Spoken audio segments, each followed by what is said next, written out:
Welcome, and welcome to Watching with Styles. Uh,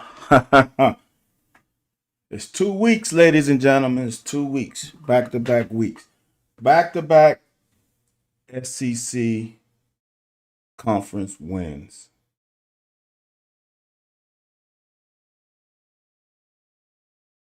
It's crazy out in these streets, y'all. I'm not gonna lie. It's crazy out in these streets. Um, it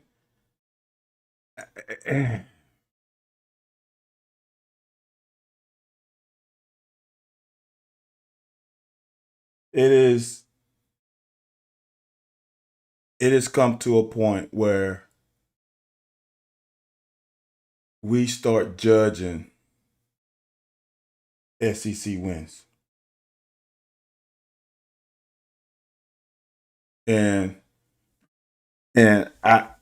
I'm to the point right now of it's it's to a point of no return.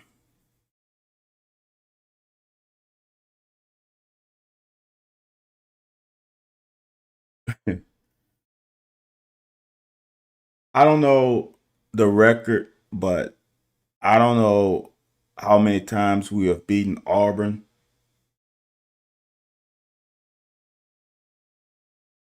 at, on the plains.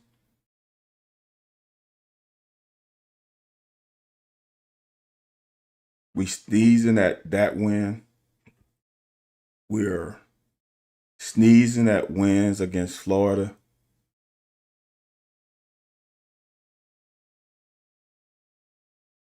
It's almost to a point where, as back in the day, um, Sunday morning sports talk used to say wins count double. I mean losses count double, wins count half. That's what it feels like. I mean, this Florida team was, I mean, if you look at it, they were almost 4-4 last week. If you truly watched the Florida Georgia game, Georgia played better. I mean, Florida played better than Georgia. They couldn't find a way to win.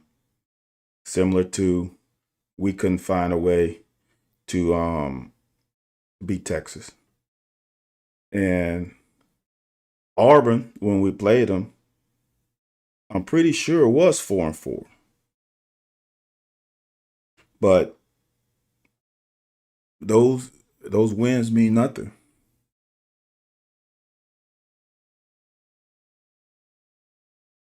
And this is by this isn't by one person, two people. This is by a wide variety of people. People whom I don't know on Twitter that just scroll down my timeline. People whom I respect. Uh, a lot of fans right now. Honestly, those two wins means nothing. And it's a while for me, but I guess I can understand to a point, but it's a while to me. And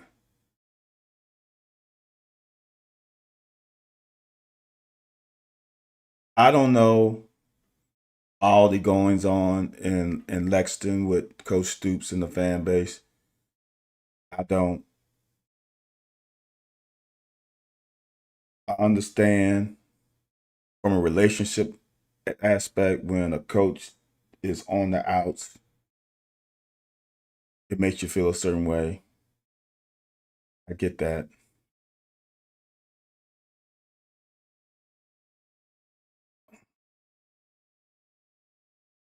I I don't know, man. It's it's disheartening, but when you win 4 games last year and people thought that was the best the best team maybe in UK history. I'm joking with that, but a team that should have went more than 4-8. Very true. It's the same way how LSU's team is better than a 5-4 team. But when you have locker room issues, when you don't have the leadership that can get you over the hump, these are the kind of things that happen. And it's unfortunate, man. Like I've said this a few weeks ago, um, that if I was Coach Stoops, I'm on the angle of if I win 6 games or more, I'm exiting stage right with double barrels up in the air as I leave the program.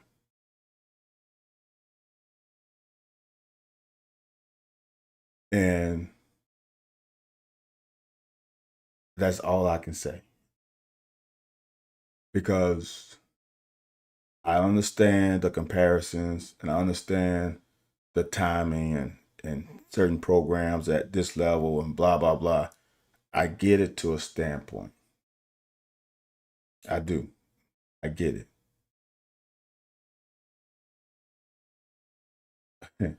However, damn man, it's a lot to it. It's a lot to it, and it's not simple math. Because when someone says to pony up, it's legit. And even if you pony up, you're not guaranteed anything. Because the guys in the locker room are going to decide the outcome. I don't care how good of players you bring in, what star level they are. If there are locker room issues, it's going to cause a problem. And you see that with high talented teams with high budgets. If that locker room is not together, it's going to be a problem. But you have to be able to, at this moment in time, you have to be able to fund a team. Like I said on Sunday Morning Sports Talk this morning, as a person who knows Mississippi well, both of my parents' family are from a little town called Woodville, Mississippi. I was born in Centerville, Mississippi, but I was raised in Baton Rouge. All my family is in some part of Mississippi. The majority of it, 99%. And a couple of us moved down to Baton Rouge. And with me growing up literally 5 miles away from LSU campus, I understand LSU too in the state of Louisiana. It's two of the poorest states of the 50. But football reigns supreme. And the boosters and the people who have money in those two states find a way to fund football. I can tell you this from firsthand operations. I attended a high level high school private school where one of the guys I played football with is the richest guy in Louisiana.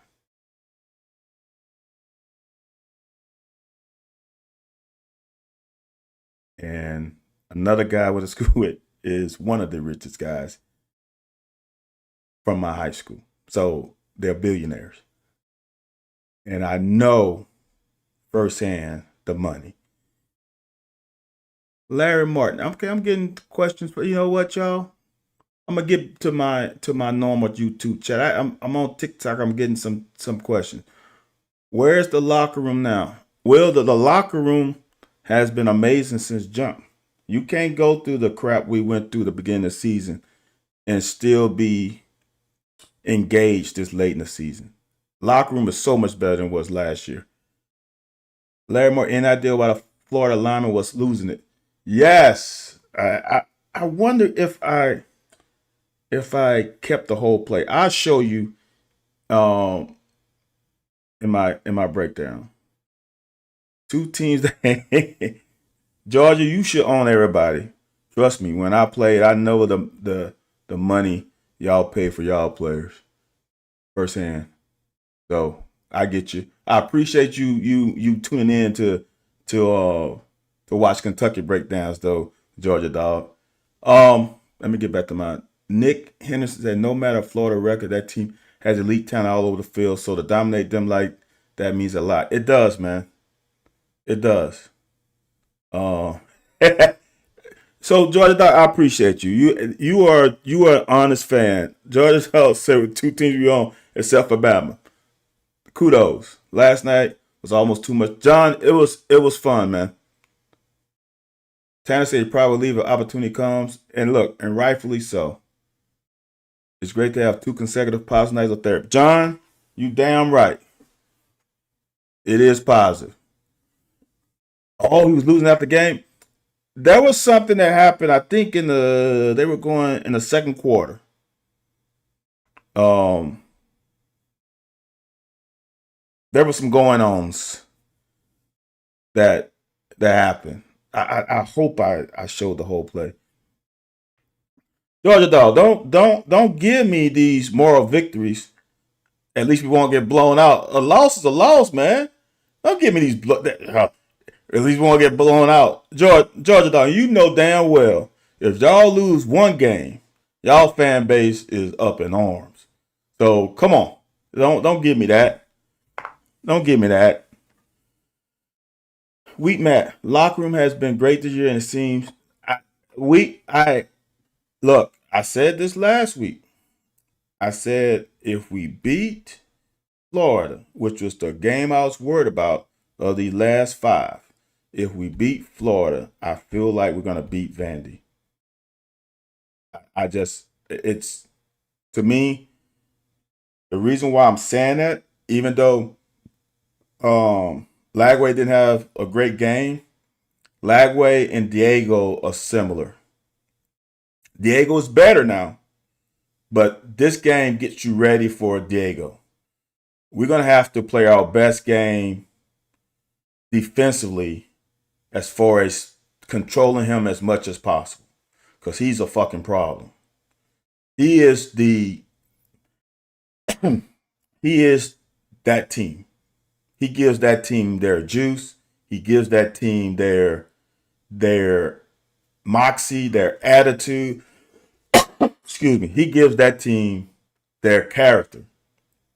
Vandy was not this kind of team until he got there. As far as the attitude, the cockiness, the air, like that defense, dude, is a problem because they bother me with the antics they have. And those antics, I'm telling you, is from practice. I guarantee you. The competitive nature of practice balls over to the games.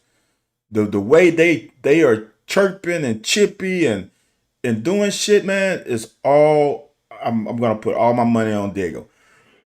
Excuse me. So he's a problem. Back in the South, back in the South says UK owns UF. I would have never, dude. I don't want to tell you how bad they beat me when I was in college. It was 100 plus to 10. So to say that is crazy, and it's true. The last what we won 5 out of 7, 5 out of 8, something like that.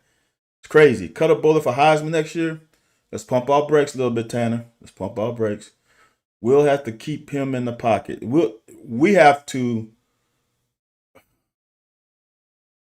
There's so much, man, with him. He's so fucking good in college.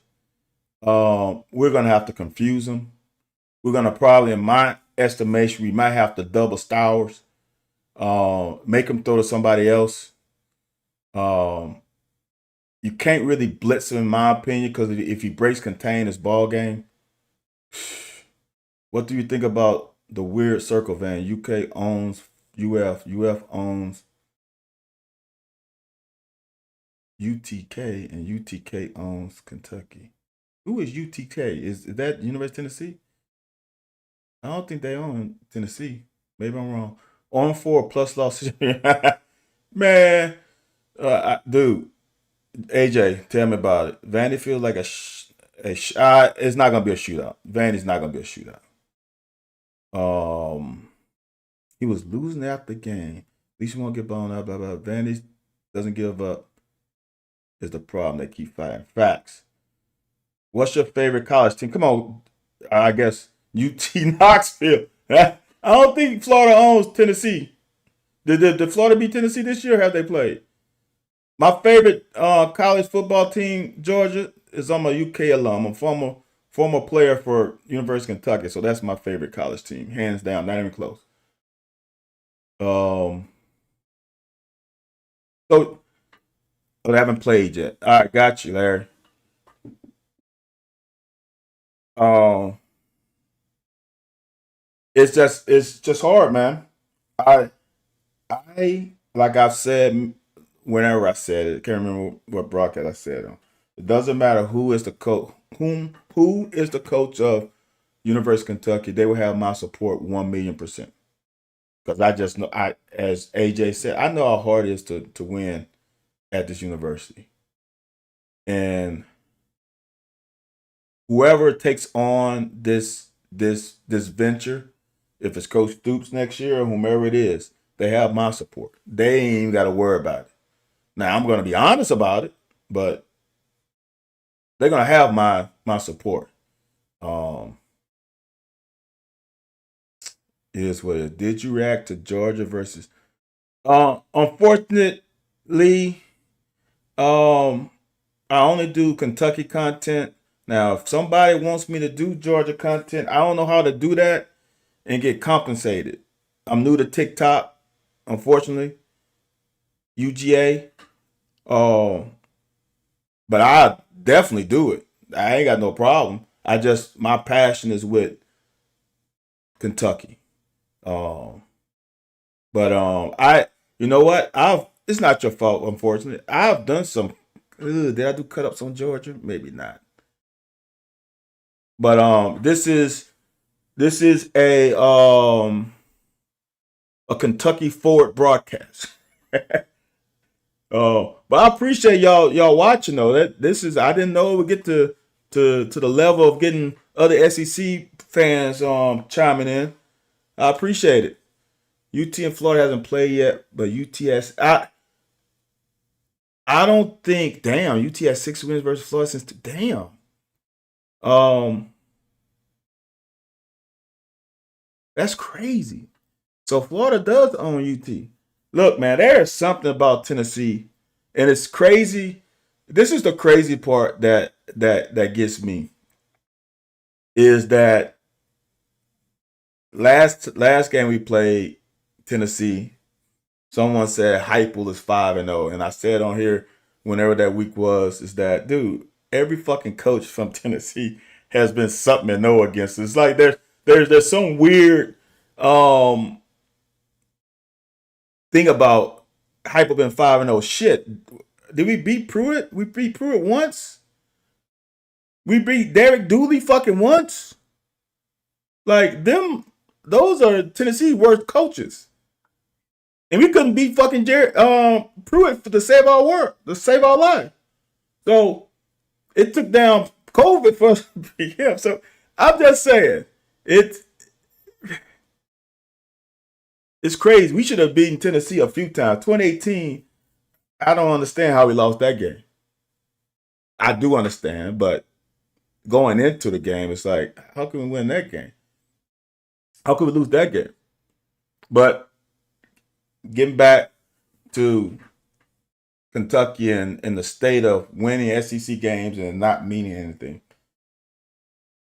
We didn't win a SEC. We won one SEC game last year. We won two this year with a chance to win three, to go 3-5.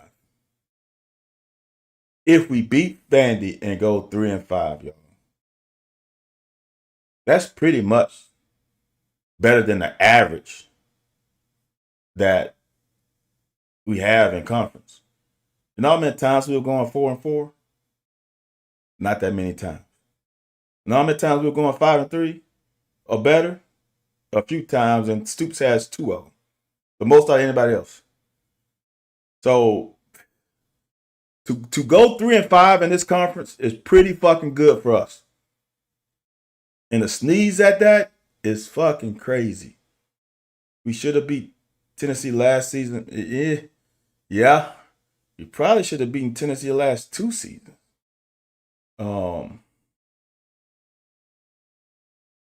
But to sneeze at SEC wins is just beyond me.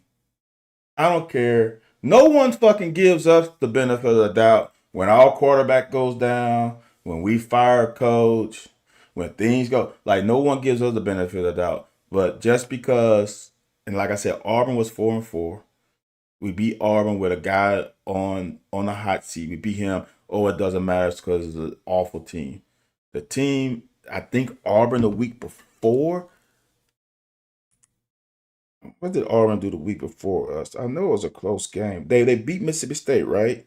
But what was the so Auburn, looking at their conference record, they lost to Oklahoma by 7. They lost to Texas A&M by 6. They lost to Georgia by 10. They went to overtime with Missouri, but the team sucks. Get the fuck out of here. Y'all get the fuck out of here. Like, that's the kind of shit that just bugs me to all get out. The fucking Florida team we played last week, did they not beat Texas?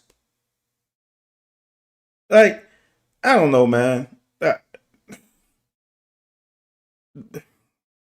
It's amazing to where we are. It's amazing. The Georgia team, now Georgia probably should have lost to Georgia by 11. Georgia took a knee when they was going to score. So they lost to Georgia by 11. They beat Texas. They lost LSU by 10 with the toughest schedule in probably all football. And as Tanner says, I hope we finish season 7-5, but please give me a different bowl. See now, Tanner, now you're getting, I know you said LOL, now you feel entitled. A few weeks ago, you didn't have a vision of going to a bowl game. I'm going to say this. If Mark Stoops finishes this season and goes 8-5, if he goes 8-5, everybody should owe him an apology, but that ain't gonna happen. No one's gonna give him an apology. No one. He wins 8 games this year. I'm not saying this happened, but let's just say he runs the table and win the bowl game. He goes 8-5. That's a fucking unbelievable season. After going 4-8 last year, after being, what were we? 2-5. Come on, man. This is the kind of shit that bugs me. I understand that you might not like him. You might not like certain things that he has done. But at the end of the day, this man has had one bad season since 2018. And that was last year. The way I look at it, one bad season. I will never say 7-6 is a bad season, especially if you go look at those seasons and what could have been. The same thing like this season could have been. I am not sneezing at 7 wins. That 4-8 season last year sucked. But don't give me this bullshit. If you don't, I would say this, and there's some people I can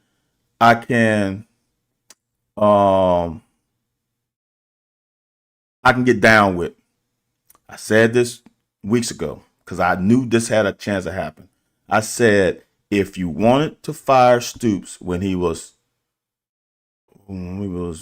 I guess we were not, we were 2-4. If you want to fire him then, no matter what happens at the end of the season, you still should want to fire. Because there's nothing this man did differently between September and November to warrant you to want to fucking keep him. And the people who are arguing about the Cutter Boley deal, I get it. I'm gonna say this: if you saw the fucking Louisville game last year, you had PTSD. I'm not starting in the beginning of the season. We just went 4-8. I'm on the hot seat. How can I give the ball to a guy who's only started 2 games?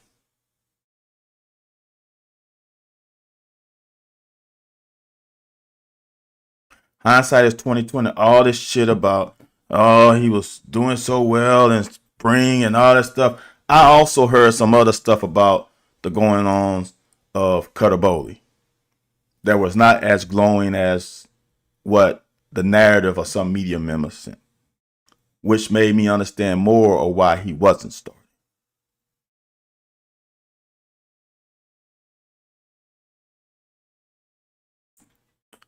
You made a decision and you spent money on Zach Calzada.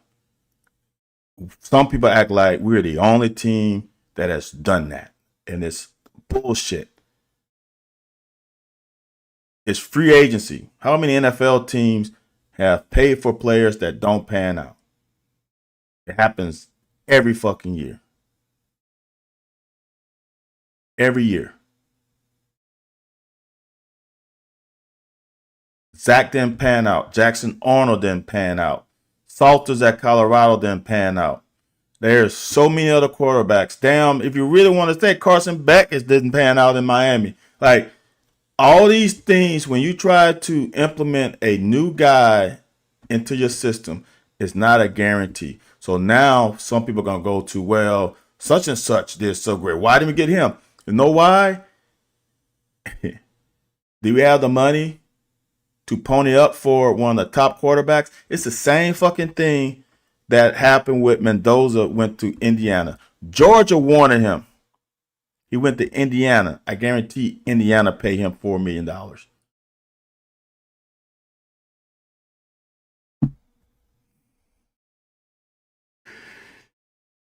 Last time Tennessee beat Florida in games was 2003. Damn. I'll personally apologize to him for the whole fan base, which you can't do that.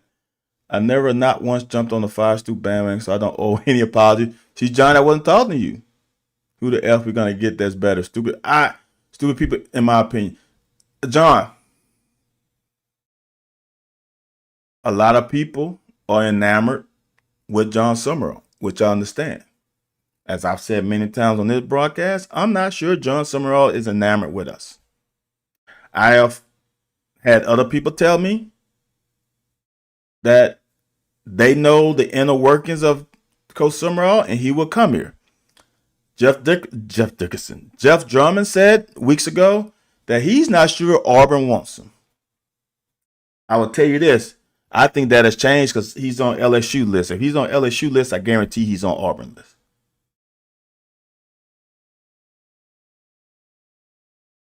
7 wins is automatic. Peanut butter. That is no longer in the contract. Had to have some kind of veteran option. Couldn't just be cutting Bo Allen after Trill. Look, man. Jimmy said it's been 30 minutes. I'm sorry, Jimmy. I'm getting all these questions, man. See, John, that's the thing, y'all. Like John say, but Summerall got his ass kicked. This is the thing, y'all. So I guess John, I know you joking, Johnny, but that's the kind of shit. So basically, Coach Summerall forgot how to fucking coach for a week, but he came back and beat Memphis. That's the whole thing, y'all. It's so much more than just simple. Y'all can blame me on the coaches. And I understand all these coaches making great amount of money. I understand that, get it. But as a former player, I would say this. As a coach now, and for me, I don't, honestly, I don't know how good a coach I am. I really don't. I'm trying to give these kids, in my opinion, the experience I got out of high school. But I see the guys on my staff, both coordinators, I see the amount of hours they pour in to game planning, trying to develop, trying to create something for these kids. And I see on Fridays, they're kids. We have some damn good, smart ass coaches who put together great game plans, and it doesn't always get executed like it should be. So that's for me as a coach. As a player, I played for a damn good coach. I can say I played for a great head coach and two amazing defensive coordinators. I wish what they taught, and they were teachers, what they taught and implemented, they could program us like we're in Madden and execute like they want us to execute. John Summerall is a damn good coach. And just because he lost a game does not mean he's a bad fucking coach. Period is that. Florida, we get shit outs at the game. Now, you know what? Flying, I understand. Florida almost beat Georgia. He didn't start Bowley. He didn't start some defensive guys who was balling out because of injuries. Y'all, let me give y'all. I'm sorry, Jimothy. Let me give y'all some insight into practice, into playing time. I played with a guy at University of Kentucky that was better athletically. He was better overall than the guy that started. Hear me out. There was a guy on our team that was a backup that was better than the starter, who didn't start and actually didn't play as much as he probably should. There are a lot of stuff that plays into this. If you don't practice well, if you don't execute the scheme that we want to display on Saturdays, that coach will not have trust in you to do it on game day. So you might not start. See, in college, there's no such thing as a gamer. Because your ass might not ever get a chance to show you a gamer without practicing well. So all this stuff about this and that, there are so many variables. In college, everybody's pretty much the same. All these guys were one of the best players on their team, one of the best players in their region, one of the best players in their state. Because you don't go D1 without being one of the best. That means everybody's one of the best. So if you're in meeting rooms sleeping, if you're not paying attention, if you're not going to lifting, if you're late to meetings, if you're late to physical therapy, if you need it, all that shit counts against you, and you might not fucking play. It's really that simple. Or one of the coaches loves you. It's so many variables. It's not as simple as, oh, that guy's obviously better. It don't matter if you, dude. Mo Williams, I'm gonna say for me, he's the best running back in UK history. Didn't start a game because of some bullshit. You hear me? So coaches all treat things differently. If you don't do the shit you're supposed to Monday through Friday, it's a problem. Especially the guy behind you is doing everything they supposed to do and more. As a coach and parent or player, the players don't execute the game. Mr. Brian, thank you. Thank you. It's y'all. It's not as simple as you think. It should be in your eyes. I get it, but it's not that simple. It really isn't. I have seen. Look, I'm gonna end it with this, and then I'll go to the film. Here's the thing, and I'll say these names because they're in the NFL. They're grown ups. When I was with the Bears, our starting strong safety was a guy named Marty Carter, a damn good player, a good veteran, solid, dependable. Did everything he was supposed to. His backup was a LSU guy named Anthony Marshall. In my opinion, Anthony Marshall was a better strong safety than Marty Carter. The problem is, could you depend on Anthony Marshall as much as you could Marty Carter? The coaches deemed that not. Anthony Marshall was a playmaker. When Anthony Marshall started, that motherfucker balled out. But Anthony Marshall was a backup.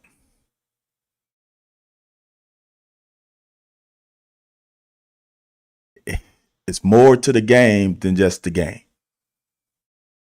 And if you're not doing everything you're supposed to, it can bite you in the ass. And you will never be able to show that you're a gamer because you don't fucking practice well. Okay, let me read a couple more comments. Then I'm going to go. I like this formula that Stoops put in for a reason. Get a team that won't quit on you like last year. We keep this up, we'll get to the playoffs. Okay, this team is playing inspired against teams that have thrown in the towel. I appreciate what Stoops said. See, that's the shit. Peanut butter's on. Rick Smith was as good as Uselak was bad. ×2. I just don't think Stoops will ever get us to the playoffs. Not that it's the expectation here, but it won't happen on the Stoops. All right, peanut butter. All right, I'll say this. Stoops would have got in the playoff in 2018 and 2021. The playoff was around then. I didn't hear that was doing any of those things. I won't say it.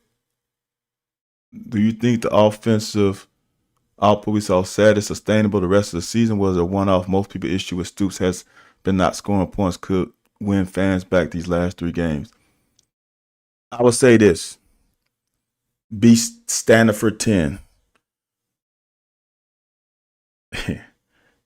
The opponent matters. Tennessee defense isn't as close to as good as Auburn and Texas defense. That's why we started putting up points. Florida defense not good as Texas and Auburn's defense. That's why they put up points. You have to play games to win the game. Sometimes that dictates, the opponent dictates your game plan and your path to victory. And our path to victory against Auburn and Texas was different than our path to victory against Tennessee and Florida. It's just that simple. I think we played great. 1 or 2 mistakes Boley made didn't matter.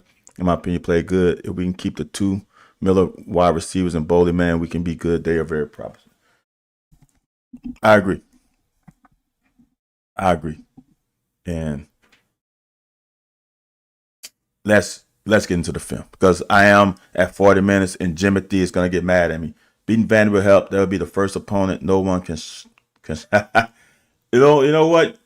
Back in the South, someone's going to say something about Vandy too, or why we beat them, because they're going to say, well, we didn't beat them at home. I guarantee it. That's just the name of the business. All right, y'all. This first play, man. Y'all know I do the first play. This first play is, man. I was wondering where Afari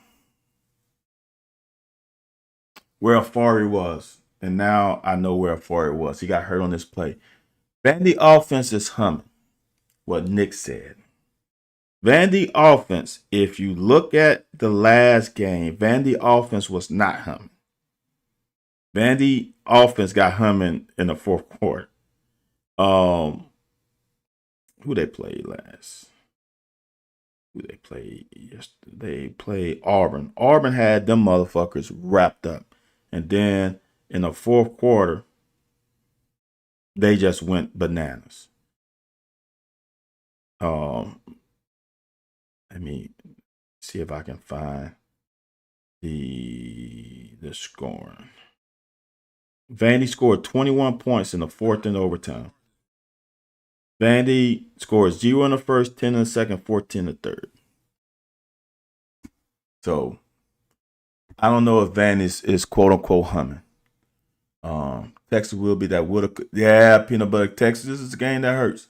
And I don't think Texas to me is not the game that hurt. South Carolina game hurts more because that second quarter fucking killed us. And South Carolina, to me, South Carolina is worse than Auburn and Florida. That's the game we should have won. Here's the crazy part I want y'all to understand about that, right? If our team was so fucking bad and sucked so much, we wouldn't be saying, oh man, what about those other games? There's 3 games on this schedule. If you win 2 of them, this is a different season. You lost to Ole Miss by 7. You lost to Texas by 3 in that South Carolina game. You win 2 out of 3 of them. We sitting pretty, right? We're 4-5. We're about to be 5-5. You'll be 7-3 going to the last 2 games. Probably ranked. You beat Ole Miss. You beat Texas. You're definitely ranked. Your 3 losses will be South Carolina on the road, Tennessee, and Georgia. It didn't happen. Those are the games we won in 2018 and 2021. We have not been able to find a way to win those type of games since then. All right, first play. This play, and honestly, as I watched the whole game a few times, there was something that we saw in this game with running back on the side of the closed formation. This linebacker shot the gap when this guy pulled. Now, like I said, this was, I don't know if it's a read or not. I'm not in the locker room. I'm not in installment. So I don't know exactly 100% what the defense is slated to do on what they see on film. But, man, Rayner shot the gap, got around the puller. There's no one there to block him. That's why I think this was game plan. Because once that guard pulled and that tight end blocked out, we are really in a 4-3-ish type of set. We got a 1 tech and a 3 tech. We normally in nose and 2 4-eyes. So I think we had a bead on this. And the execution by Rayner was great. The bad part about it is friendly fire and a far ankle got fucking rolled up. So we lost him. And that is, for me, why I felt so good about the Vandy game is because of the 2 linebackers being athletic enough to handle him. Now, bringing in a Landon Watson to me is a thumper. I don't know if I can play him. But then when you get to the Antoine Smith and all, now you get younger, inexperienced. I don't know. I don't know how you want to play that. It's going to be difficult. Hopefully, Afari, you can keep him out next week. Depending on how bad the ankle is it a low ankle, is it a high ankle sprain? High ankle sprain, he's probably out. If it's a regular ankle sprain, there's a chance that he could potentially probably play against Vandy. That would be the best case scenario. I think you can give him 2 weeks with a regular ankle sprain. That's huge. Oh, Jay, don't come with the Rayner stuff after I just pulled them up on my own timeline. Man, Jay, stop it, brother. Stop it. You just repeating what I say.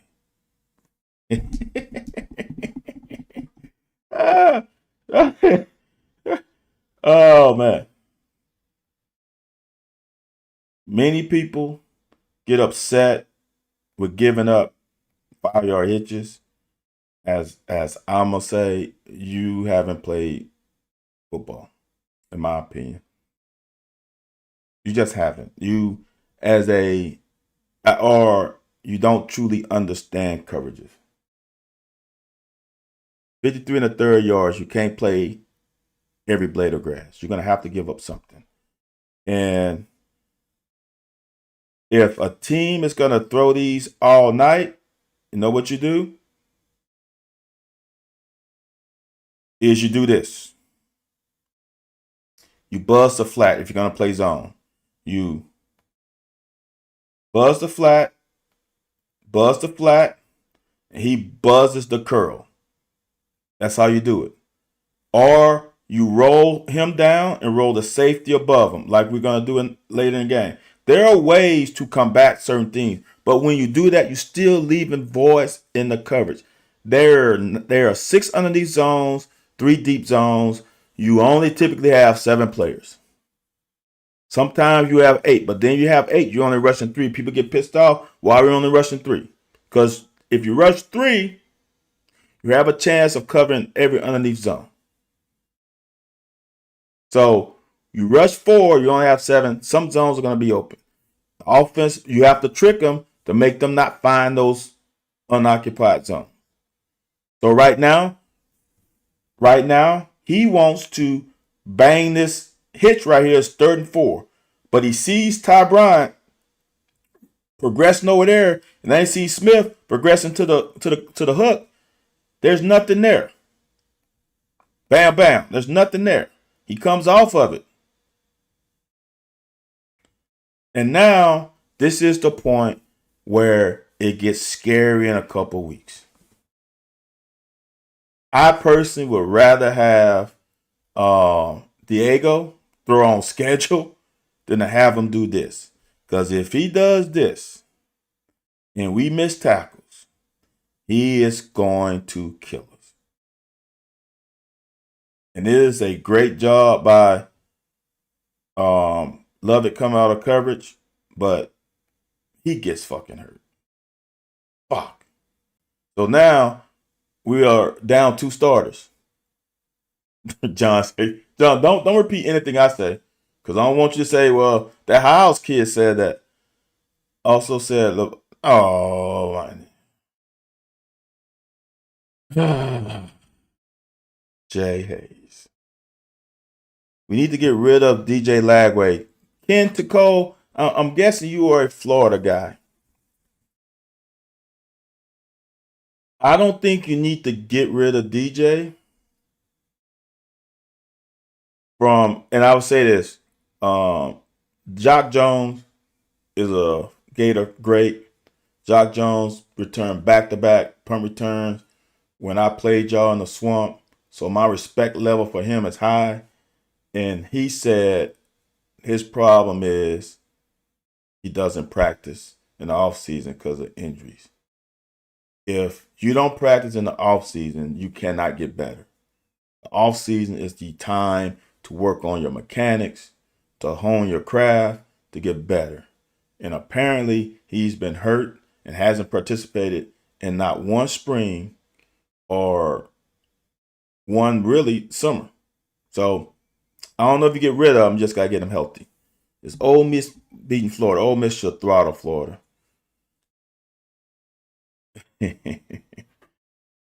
um. So now, what was the last play that happened? Oh, we lost fucking Jordan Lovett. This hurts, man. Now, the positive about it is we're playing Tennessee Tech, and it's a chance to get your young guys reps in real games against a team that's not as talented as you. They shouldn't be as talented. I know people are gonna say, "Well, the record they're undefeated." I get it. They haven't played a team like us though. So, I say it gives them a chance to play on the fire and get some reps that we might need against Vandy.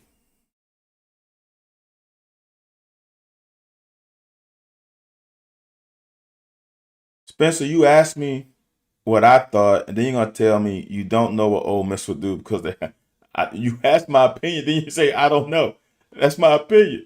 I think Ole Miss throttles Florida. I think Florida is in a predicament where you lose your juice with an interim coach if you don't win games. I've been there. We didn't have an interim coach, but my coach got fired my senior year, and we won the first game, and it helped us win the next 2 games. If we lost that game, I don't think we win the next 2. How Vandy came back, ref felt penalties. John, you ain't lying. So we lost our starting safety. That hurt. That's gonna hurt.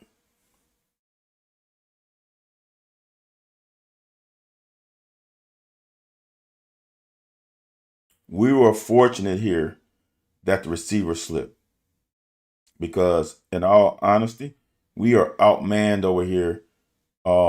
They come in doubles formation, and when he motions, when this guy motions, they come from trips, they get the doubles. We don't expand with them. We are out leveraged by a heartbeat. Like, we are in dire straits. We are fortunate it was a bad pass he slipped because he gets 5 yards.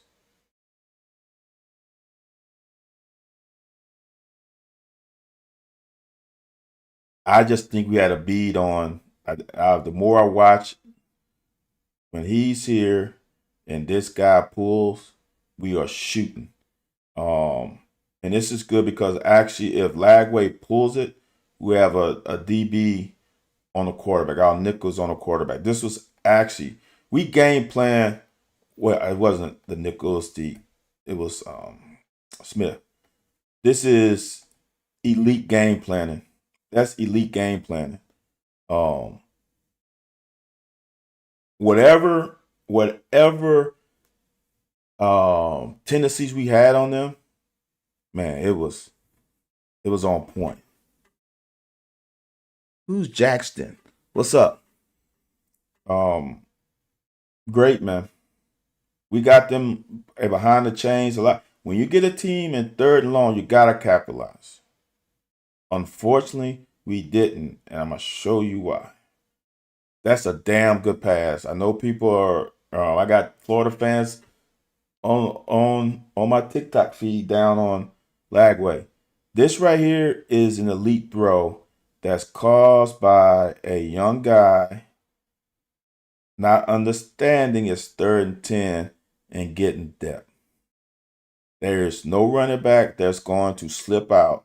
He needs to get depth. If he got depth right to that damn UK, this pass is harder. This is not on Rayner. That's right here. If he's at Rayner's depth on that UK, this pass is null and void. There is, first of all, it's 3rd and 10. Even if they ran a route to occupy you, you should not be running up on those. You should be getting depth, making them throw underneath passes. That's, again, the great thing about playing with young kids is that now he has film. Now, hopefully, he won't make the same mistake again. Back in the South, that was a huge busted coverage along the sideline that gave that easy touchdown. You're right. When I saw that back in the South, I actually thought it was potentially like a fake bubble screen, and both guys broke on the bubble screen, but it wasn't even that. I don't know what they were thinking. They just totally brain locked on that one. If he needs to learn pass coverage, getting depth. If he gets depth, like Rayner had to learn, Rayner is perfection. If he is there, he will have to run. And I don't think he gets the first down. Right. 2 guys went. And honestly, I think the tight end ran a lazy ass out route. I don't know. That's a great ass throw. And then he backs up with a miss. But that was a tough throw, too. He layered that over a corner. So now we got him in 2nd and 10.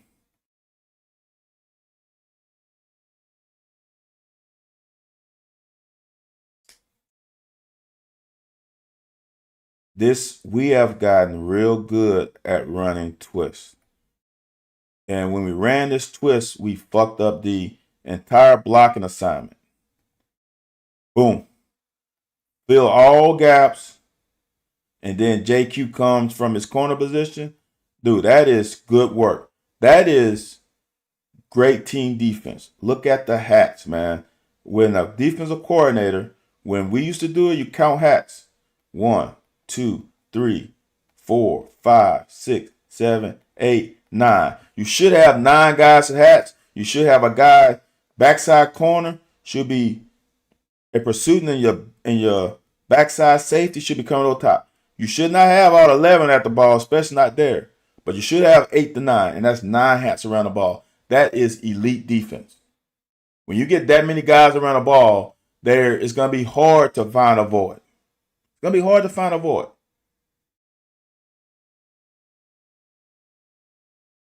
Great defense.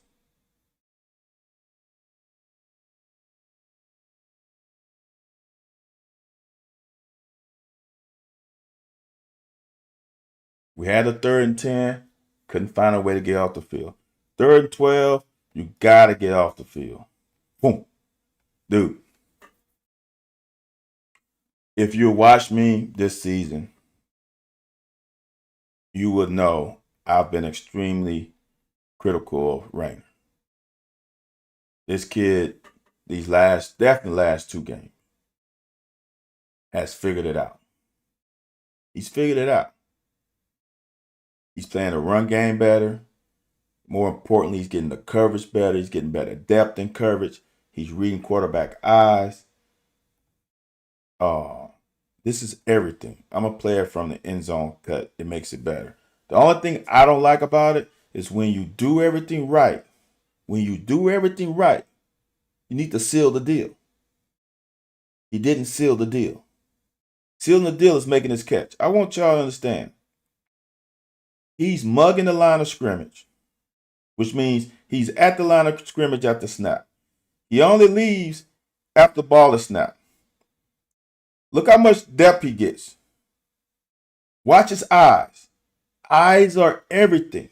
He stays inside of number 2, right? That's number 2. That's going vertical. Stays inside number 2, gets his eyes on quarterback, doesn't expand too far, reads quarterback eyes, comes back right under. That's the window. That's the window he needs to be in.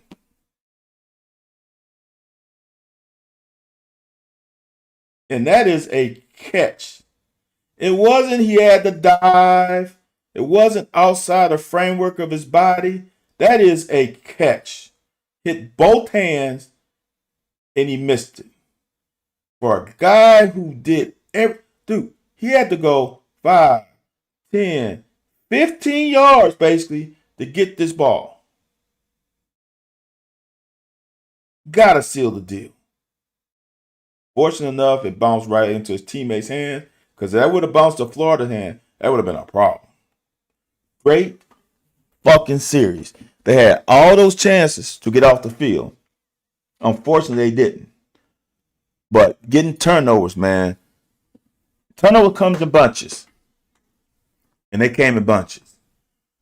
Great fucking game, man.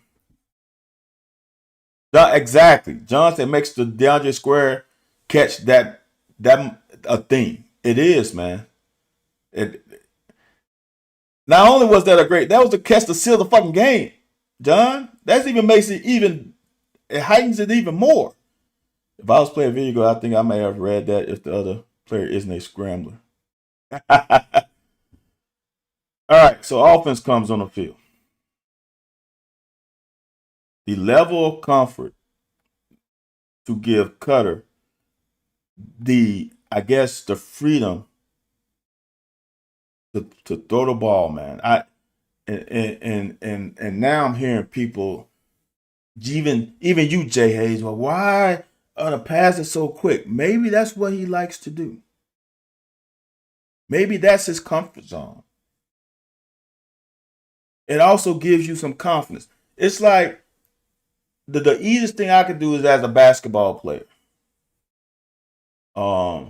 I never forget in high school, my coach used to scream, and I was a 3-point shooter, to shoot a layup first, or you got to run down the court 3 times before you shoot the ball. Like, it's that. Get to the free throw line first. Shoot a layup first. When you shoot the layup, see the ball go in the hoop. It makes the 3-point shot a little easier. Either you got in the rhythm. All those basketball terms come into quarterbacks. If I see some completions, now my confidence goes up. You know the finger square to make what? Randall Cobb taught me at. Oh, yeah. I got you. It's not, so for me, it's thumbs up or thumbs down. All right, thumbs down when the ball is above your hips, thumbs up when the ball is below your hips. Always, and like the Kendrick Law thing, when he caught that punt with his hands, that's how I catch punts. Because I don't trust the damn basket. I love this. That's like people get mad at us. That's 5 yards. Give me 4 or 5 yards on first down. I'm good with that.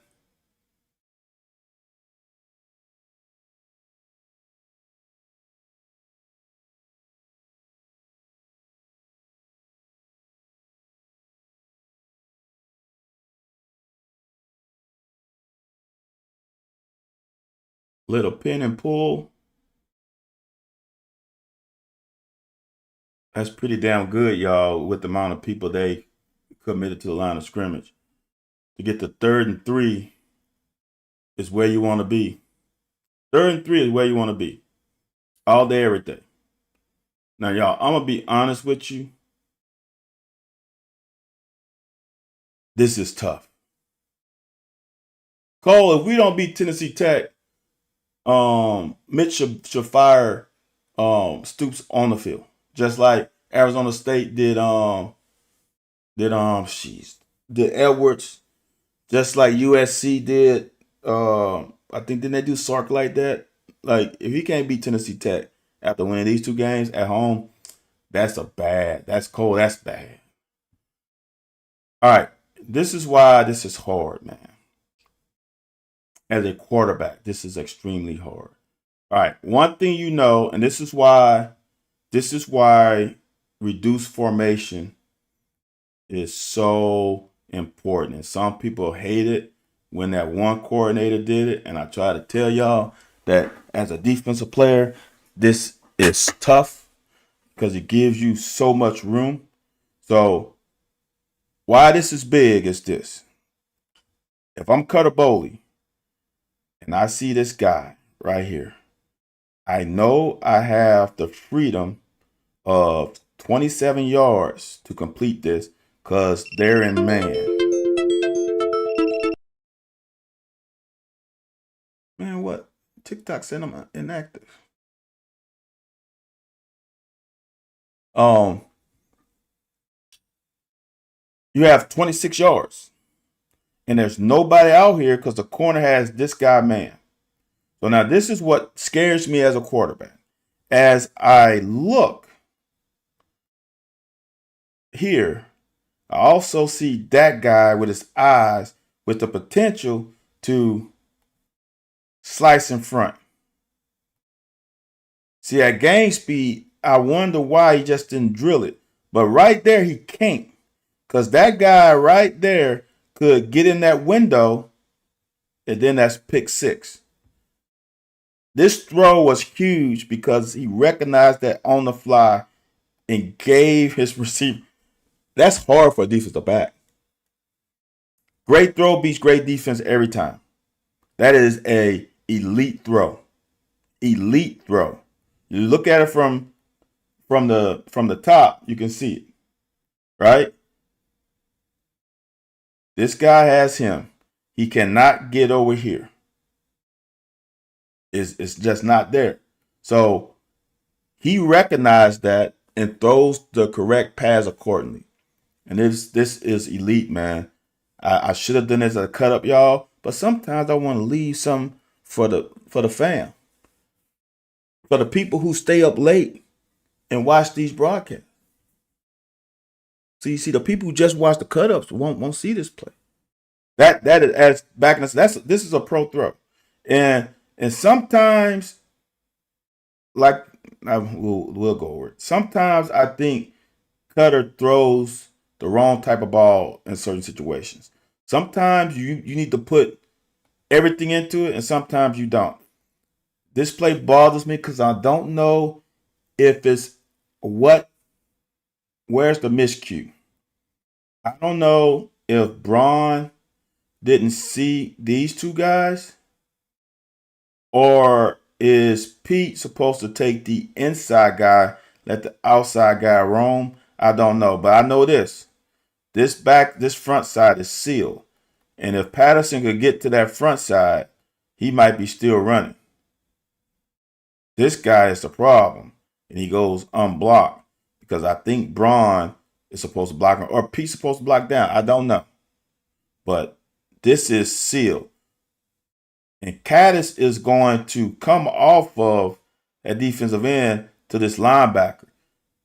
If he could get to there, I like our chances with Patterson. Unfortunately, we didn't get there, and we got a TFL. This is one of the times where I think Cutter started to show a little jitters. Like if you don't like it, Cutter, just throw it away.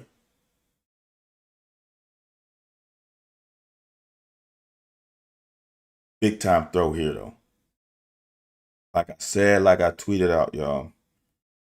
The difference in this offense is because we can convert any third down. Right now, it doesn't matter if it's 3rd and 15, it's 3rd and long, 3rd and short. We have, I'll say this. In the past, if it wasn't 3rd and 4 or less, I was concerned. John, he was jittery when he threw it away, though. He did eventually throw it at somebody's feet, but that wasn't a confident knowing where my guy's going to be, throw it away, in my opinion. If it was 3rd and 5 or more, I didn't feel good about it.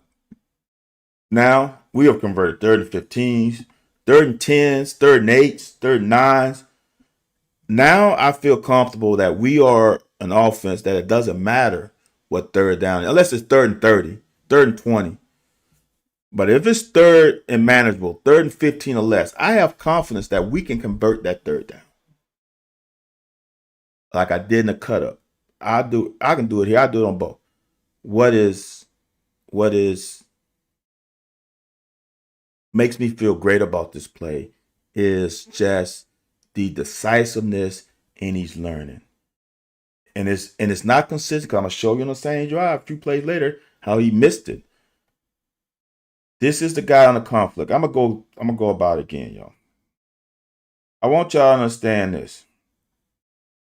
And high school players, understand this. Look, I'm gonna say this. As a defensive player, learning this is even more beneficial than an offensive player because now you can learn how the offense is diagnosing what you're doing on defense. All right, y'all. I'm gonna just regurgitate pretty much what I said in cut-ups. If you have 2 guys over here with a back, that is in essence from a defensive numbering standpoint, that is 3 receivers. And so now on this side, you have 2 receivers. All right. So a defense, anytime in coverage, is 3rd and 11, it's a passing down. You want 1 more defender than they have eligible receivers. So on defense, on this side of the field, you will want 4 defenders. On this side, you will want 3. It's a numbers game. All right. So now, let's go about this. I can go about it slower now since I'm not pressed for time on cut-ups. So, if you count the players, there are 5 DBs. 2, 3. There's a guy up here. 4, then 5. There's 6 guys right here. All right. As a quarterback, you know right now, with this guy being over number 2, and you have a back leaning to this 2 receiver side, that probably 2 of these 3 guys are going to come out in coverage. It's automatic, y'all. Because this is what I want you to understand. If, let's say they bring all 6. You can go, easy thing, you can go here, quick, run him off, run him here. Who has him? In a perfect world on defense, if you do that, he's got a peel. He will never cover him. He will never get there. So either you're going to bang him here or you're going to bang that. Either one.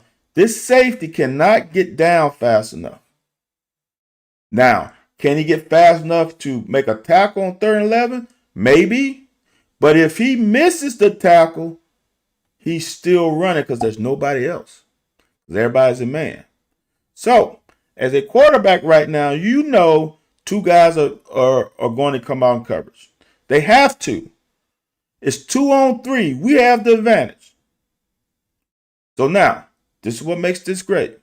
So on this route concept, you putting this guy under conflict. He cannot make the right decision. It's either or. If he expands with Seth, you bang the curl. If he would have stayed in the curl, you bang the out route. Simple as that. The great thing about it is the decisiveness, boom, throw it. 3rd and 11. Was that not a 5-yard catch? A 5-yard catch with over a 6-yard run. That is pretty, y'all. That's elite offense. Let's watch from this view. Watch where Cutter eyes go. And this is the thing where fans get mistaken of, is they say quarterbacks are eyeing down receivers. I can't tell you that without a shadow of a doubt, but I can tell you this. The majority of the time, the quarterback is eyeing down the defender. He dictates where you throw. Once he expanded, once he was here and vacated that area and created this window, you throw where he left. And watch this throw. It is right behind him. Boom. He ain't got time, y'all. That is elite. That right there, y'all, is progress, elite level throw. That throw might be better than the out route.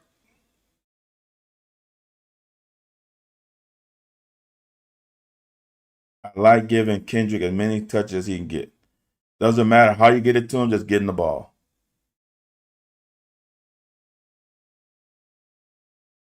So now here's the same down play. Defender momentum is a thing. John, is always, as a former quarterback,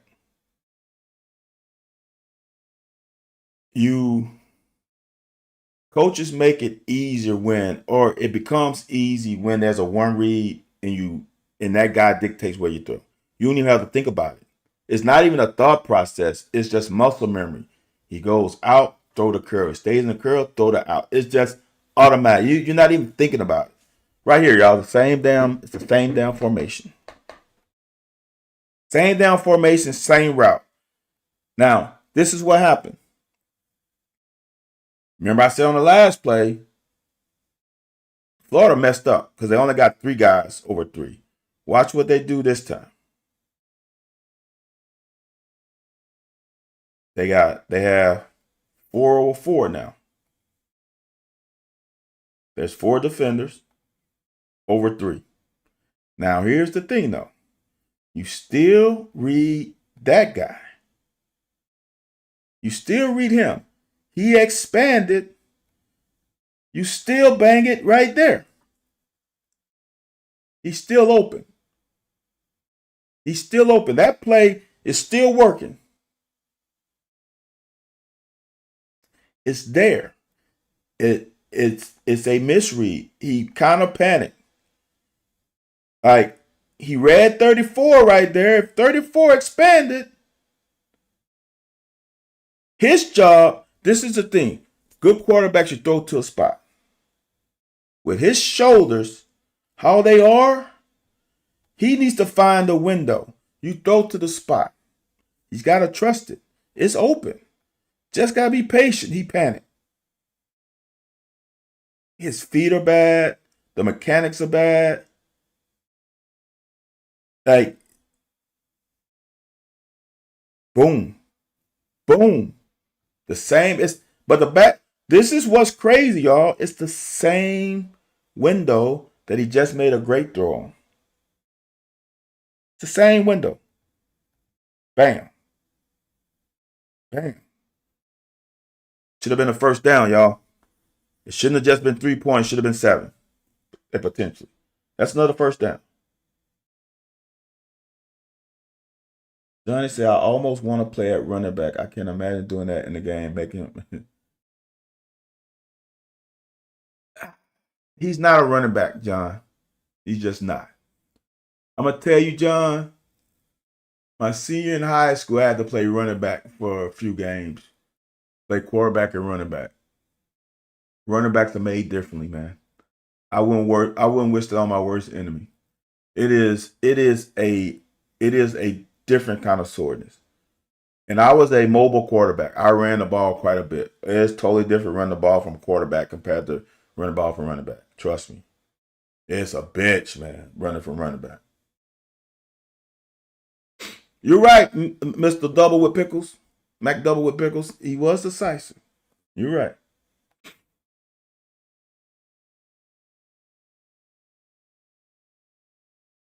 Our linebackers just gotta play better. Now, I understand we're young, but that's Smith's play. He does make it, but too much on first down.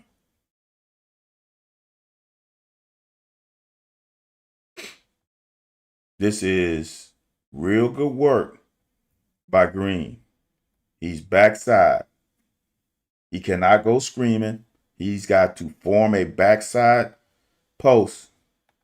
And when he cuts back, he's got to be there.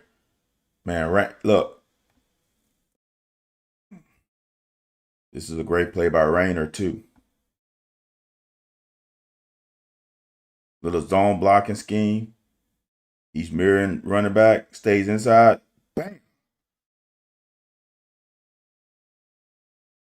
That's good shit right there, y'all. That's good defense. 3rd and 3.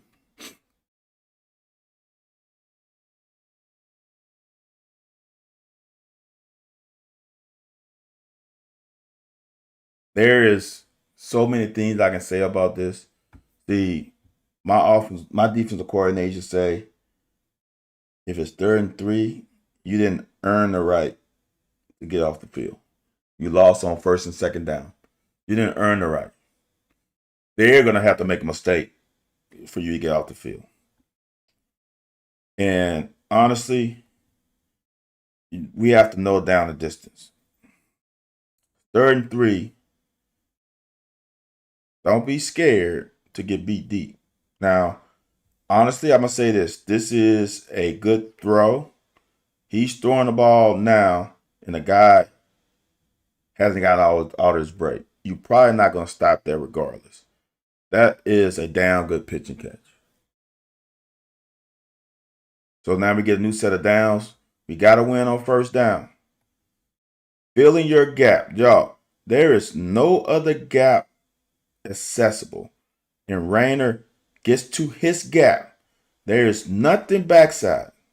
We have every gap filled backside. CBAA, bam, bam. Contain. Y'all, when you fill every gap, there's just nowhere to go. Rayner's 101, boom. Rayner plays. I didn't know what I didn't look at. I probably need to look at how many tackles did Rayner have? Yeah, I wish I had someone to just help me with this, but I don't. I'm gonna look that up. That's fuck y'all. Y'all understand? That's great defense. That guy has found it. And it's never too late to find it. Never too late. 2nd and 8, this is how strong this guy is. He just ran through the arms of a defensive tackle. That's a great tackle. Is that Dooley come up?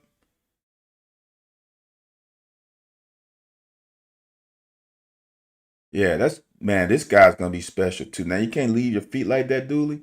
I want you to take another step.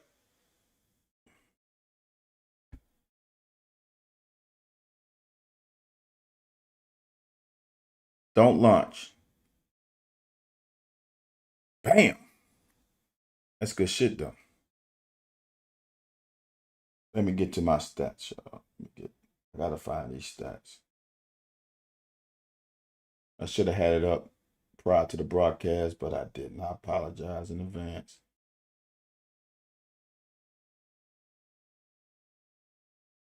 I didn't even look at the defensive stats, though, to be honest with you. So Rayner had 5 total tackles, 3 solos, 1 sack, 1 TFL, 1 pick, 1 pass breakup. That's a game there. 5 tackles, 3 solos, 1 sack, 1 TFL, 1 interception, 1 pass breakup. That should have been 2 interceptions. Johnny, I got 5 from the official stat sheet. 3 solos. So now we got him at 3rd and short. It's another thing. We didn't win on 1st and 2nd down. You haven't earned the right. So now we got to start over. Missed the tackle. Our linebackers, Smith went. We have nobody in that gap. I don't know.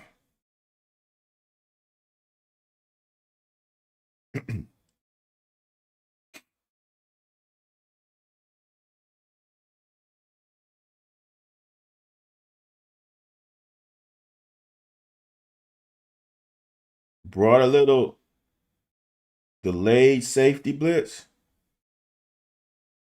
by Ty. Damn good throw. Fortunate enough, we had penalties. This is another good tackle by Ty. Open field, this is what I liked about it. You got to make them pick a side. Where it's okay to miss. It's okay if you make them turn inside. You just can't go outside. Great tackle, man. That's a solo. That's a great tackle. Remember I said how last week, how he made all those tackles out in space? It came back. That's consistency shit. What did I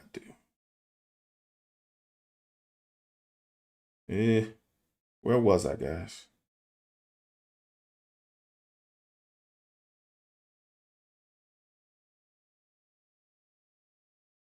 Sometimes I hit the wrong button. Should be next play.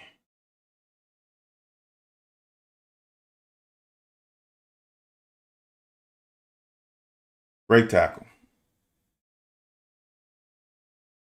That's good shit there. As a DB, y'all, in space, it's hard to make those tackles. But if you're not afraid to miss a tackle, that's when you become good at that. Miss them in the right direction, you're fine. Play your leverage, miss them where you got teammates coming. This, y'all, as I said in the cut-ups, I'm going to just tell y'all live, I'm like, damn. Because I saw the play at the line of scrimmage. Because when I see us in press man, I pay attention. And like I said in the cut-ups, I don't like the way we play press man. I don't like being 2 yards away from the receiver. Unless we're going to really soft pedal. Because when you play that tight, you give him, like right now, he could run right there and you can't touch him.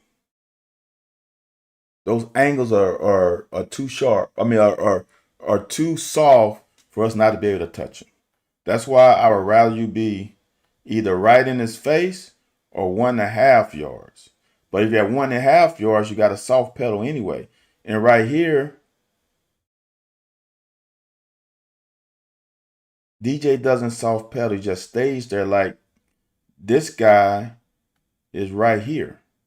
And in my opinion, you can't play press like this if you're going to sit because he's good with his patience. But he's giving the receiver an escape route, an easy escape route. But this is what's so great about it. Let me show you what's so great about it. It's right here. Let me see if I can find the right tool to really do it justice. Show you. All right. See how his helmet is looking at the receiver. Right when he starts to get close to the receiver and the receiver eyes probably get a little big and he's about to make contact, watch his helmet turn. That is big time football right there. Helmet turn, hands up. They can't call PI when you're in that situation because your head turned to the ball. That is elite coverage. That's elite makeup ground. You caught up with the receiver and you didn't panic. This is big time coverage. Big time. You cannot play it better than this after the press man. I think he played it shitty at the start, but he played it to a pro level at the end. And all that matters is how you finish. He finished the play. Big time.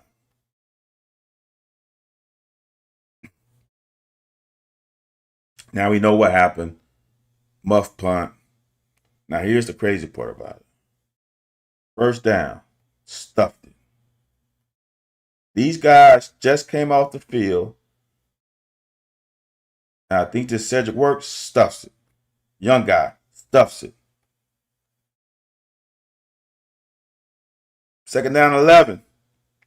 Quarterback. Cedric Works stuffs it. Now it's 3rd and 7. And I did this for a reason. And I did it in the cut-up. So let's talk about it here.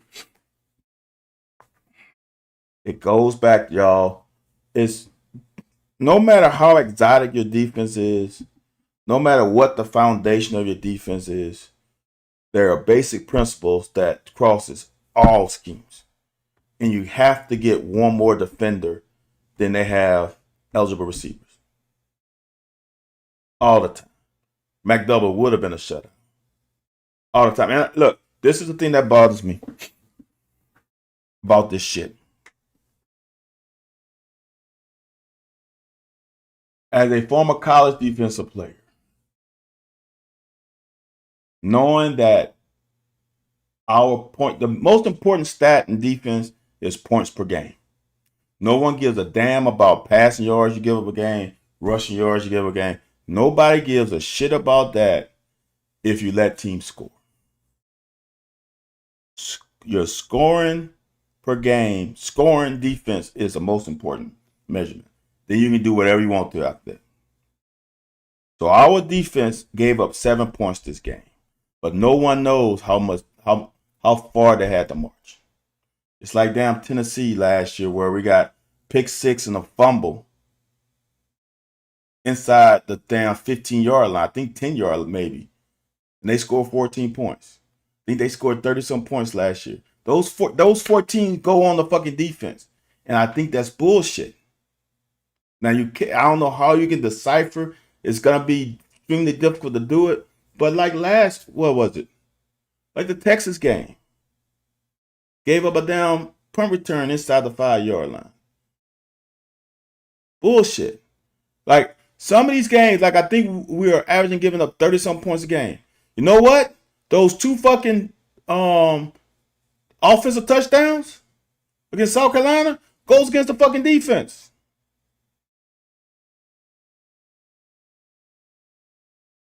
So we don't average giving up 30-some points a game when our offense doesn't give either the opponent good field position or give them a touchdown. But it makes the defense look bad because of the shit that's happening and giving teams good field position. Our defense is much better than the numbers that are given. I'm just saying. So now we give them the ball on the fucking 10-yard line. Well, 13, I think. And they score. But let's go through this as I digress. So, y'all, I want y'all to understand. Communication is key in every aspect of life. Relationships, marriage, friendships, in sports. We are talking about the ability to get everybody on the same page is the most important thing in life. Even if your relationship goes sour, if you're able to communicate, you leave the relationship on good terms. All right. So we going through this. JQ. JQ. Talking to the sideline. Well, what are we going to run, coach? I think we should run this. He's giving. Then the coaches are going to give. He's trying to look. See how he move? He's looking at the sideline, trying to see what the call is. All right. He's looking. Okay. All right. That's what the call. Quay gets the call. Okay. Now they got to identify the formation. Saw that? Saw how Quay? He went there, then he looked. He saw, oh, trips. I got to go over here. All right. So now he goes over there. He goes to the tight end side of the back. Look at Green. Talking to JQ, which is going to end up talking to Quay. Let's just go through the communication. This is great. They're talking. Now they're giving hand signals. All right. Saw that hand signal.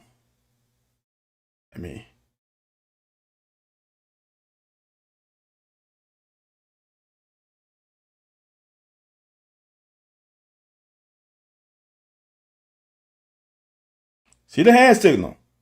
Bam, bam. Whatever clap that is, right? Now watch. JQ. Regurgitate it back to him. Clap, clap, clap, clap. Look at them all. Clap, clap. Now Green knows he doesn't have coverage. Clap, clap. All right. So now I can rush. Now watch this. Watch what Smith does. He looks. What's the coverage? Look what Quay does. He's communicating to him. Clap, clap. Whatever that means. Well, shit. He gets confused. Because this is the thing, y'all. Just like it works on both sides. You want one more than they have. So you have 3 against their 2. You have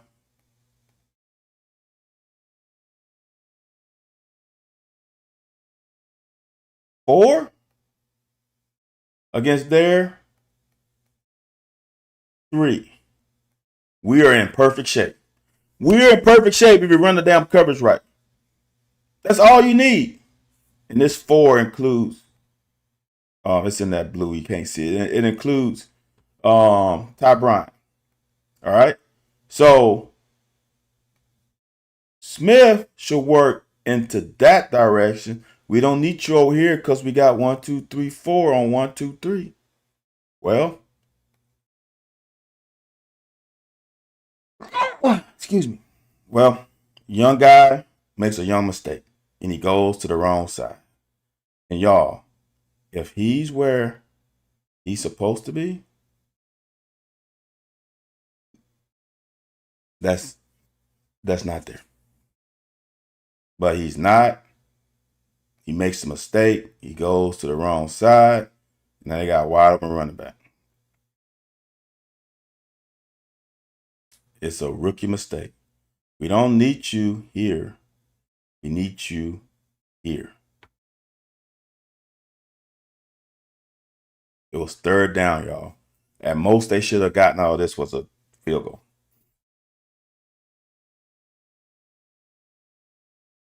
This is scary. This is scary because I don't like this throw. He could have, in my opinion. I don't know if this is in the read.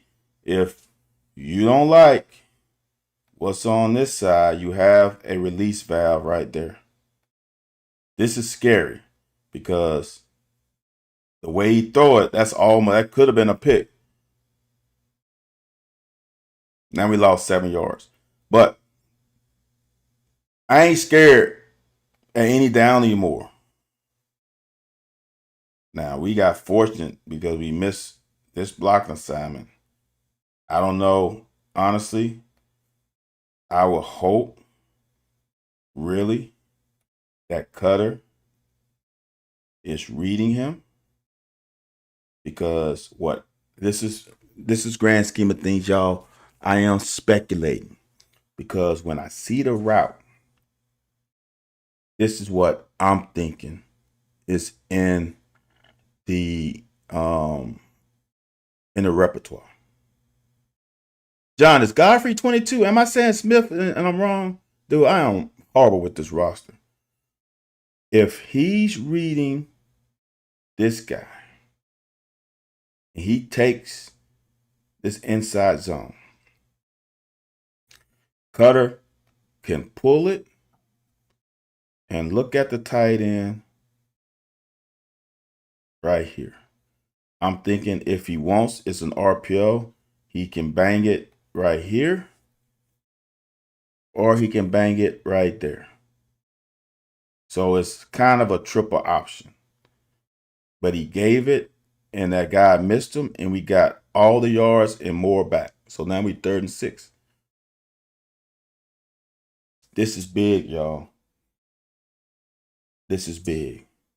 This is mesh route. Mesh concept is high-low crossing routes. It works well against man because you usually rub the two guys.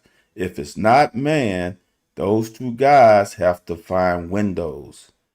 This is a great job sitting down in a window, giving him a shot. It seems little, but they both saw zone and they both sat down. That's big, man. That's understanding defenses and understanding how you can get open, making making yourself available for quarterback. Thank you, Miss Bryant. Godfrey is 22. So I was saying Smith the whole time, and it's Godfrey.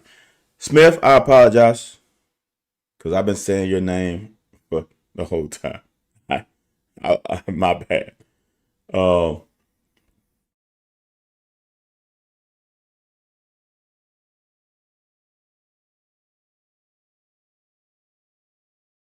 Let me tell y'all something. As a DB, and this is just for me because I can't speak for everybody. As a DB, a guy with speed never scares me. Never. A guy who just run 9 routes or post routes will never scare me. A guy with speed who can run a route scares me to death because now I don't know if he's going to route me up or he's going to run by me. Those are the scary ones. A guy who has speed, who can actually run routes, is scary. And Kendrick Law is starting to run routes. This is a high level speed out with hands. Shit. That's unstoppable. I'm going to tell you right now, from a defensive standpoint, the reason why a 9 route not scares me because when he gets to a certain point, I'm just going to turn and run. I'm going to stack him, and he's going to run into me, and I'm going to be able to cover. When he's able to run an out route and sell it like a 9, fuck, I'm dead. I'm dead.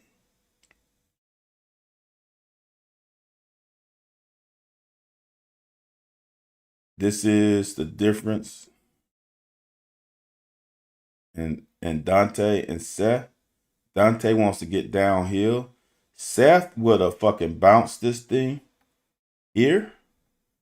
Dante knows his strength is his strength. He turns that thing back up and finds contact and bullies. Bang, bang, bang, bang, and falls for it. That's 7 yards, y'all.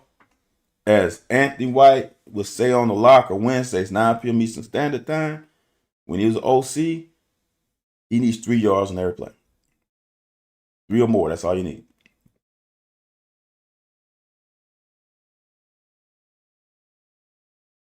Perfect call. So now I know why this is a perfect call, y'all. It's numbers, right? Go back. See if I can go back.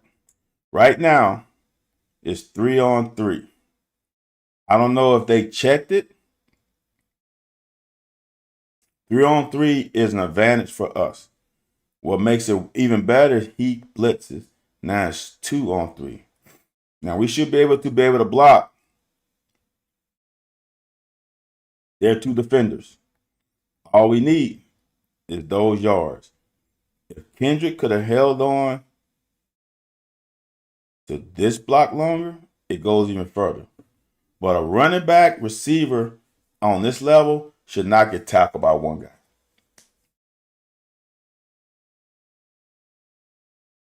First down.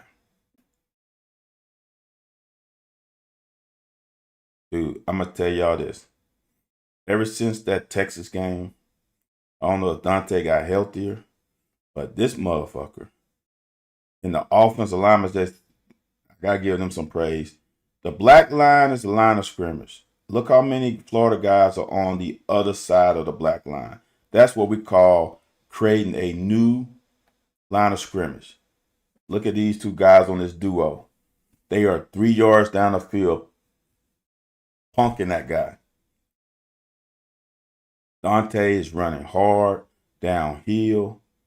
I'm going to fall forward. I love it. 5 yards.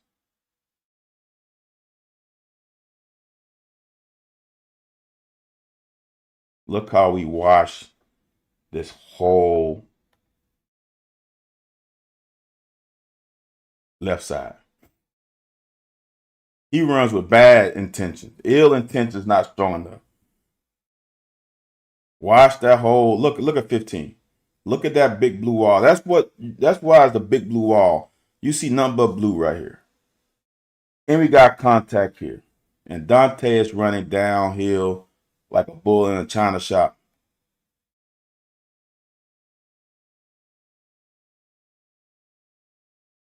This is a great drive, y'all. And it culminates with this. When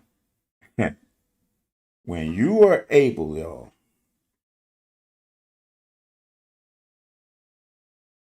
when you are able on this level, able to win one-on-one contests on the outside, allows this quarterback to throw, to allow you to make a play, allowing you to make a play on a 50-50 ball. Trusting that you will make the play. The OC is trusting both of y'all to make a play. Is everything. My concern beginning of the season was, can we win consistently on the perimeter?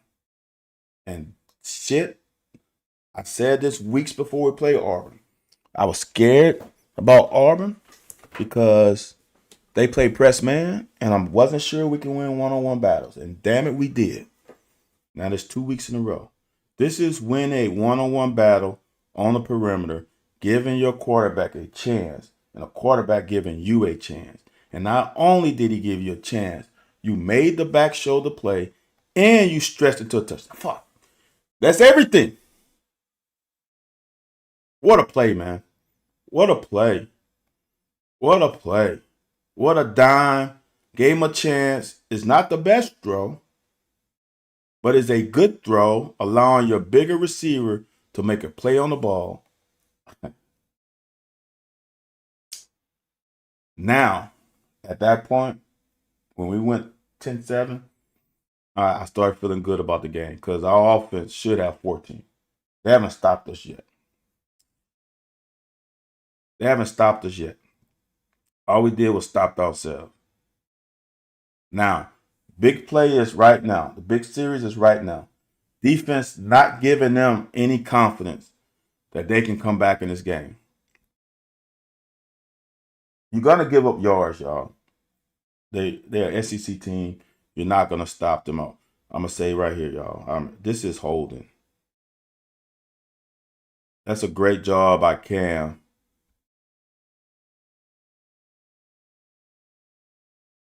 That's holding. They didn't call it, but that's pretty good pretty good coverage. They, like I said, they're gonna make plays. Feel like it was game over after this. Yeah, I agree, McDouble. All right, I'm gonna get his name right. Godfrey.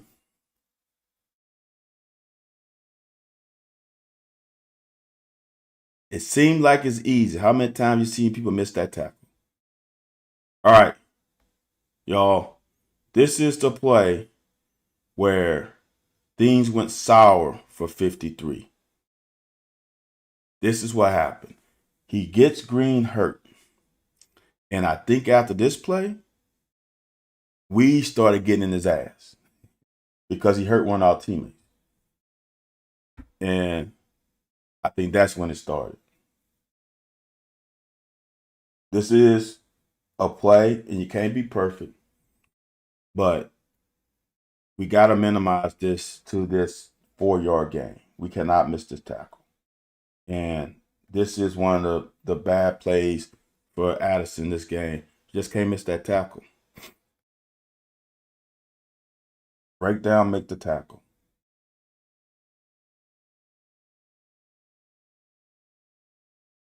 Now, on the other hand, this is a great play by JQ. Like I said, y'all, you're going to give up some things. And 1st and 10, we are in a bind. All right? They got us. They motion.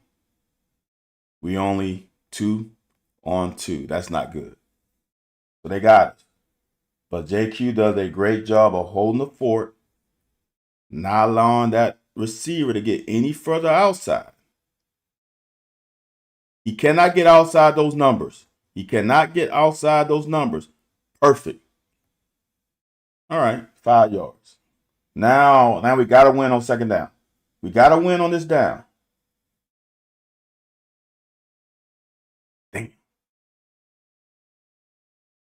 We didn't win. Oh, whoa. Or did we? Fumble. It's a great hit, man. Fuck. That was big. This changed the game. That was the starter changing the game. Doing what we did on this drive sealed it for me. The thing I love and Johnny would love about this is sticking to the run. I'm going to tell you what's even better on this play is, remember Cutter ran a couple times last week?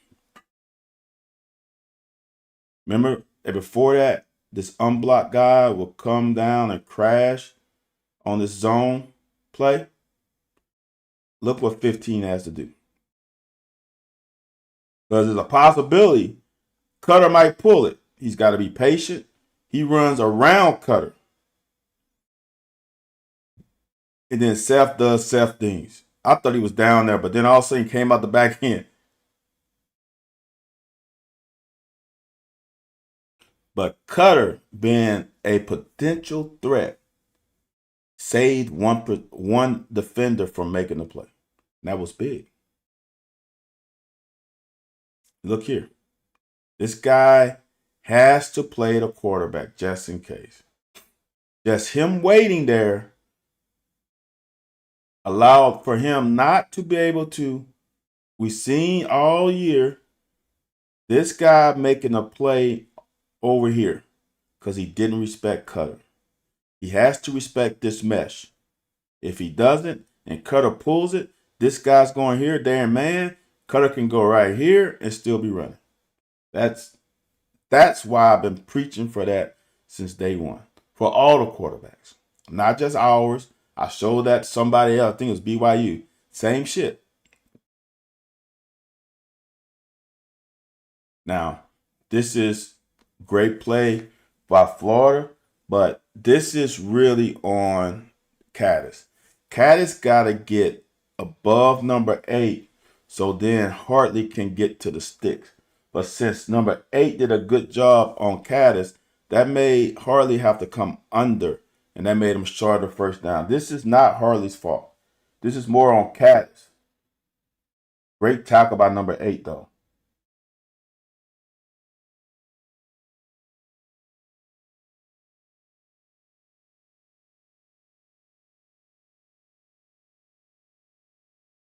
McDouble, I actually think we fine at the running back position. It'd be great to have him for another year, but I think Patterson and down Dante has another year too. We get another running back, I think we're fine. Running back, I don't even want to talk about the other guy. This is a grip formation. I don't think we fooled anybody with Cutter being here. Um, I think they saw Seth over the center. Anyway, it's good blocking. Good job by Pete. Good job by Caddis. Pete, Caddis. All we need is that yard. Good push.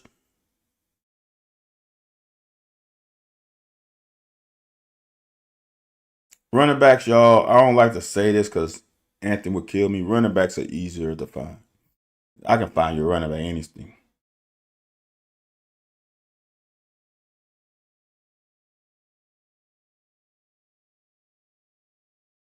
See the difference between Seth and Dante? Y'all, I want you to understand. This is now an O line. He did not have to bounce it. Y'all, the path, the path was was right here. There's no reason to bounce. I don't know why he bounced it, but he bounced it. But the path was right where Dante would have ran. He didn't have to bounce that at all. But you can't complain when he gets 7 yards.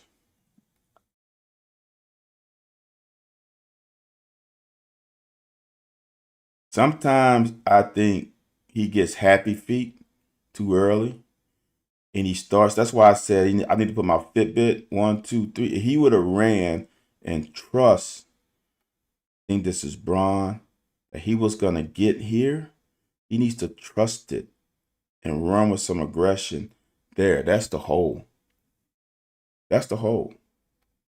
But he starts to pitter pat and give this DB chance to cut him off.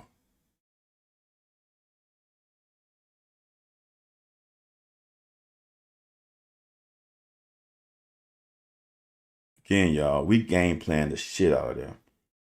We have to know that if we motion, that it will give up. And this is hard as a defensive back too, because this guy is on the line of scrimmage. That's the one you press. When he's in motion, you can't press him. So you got to play him from distance.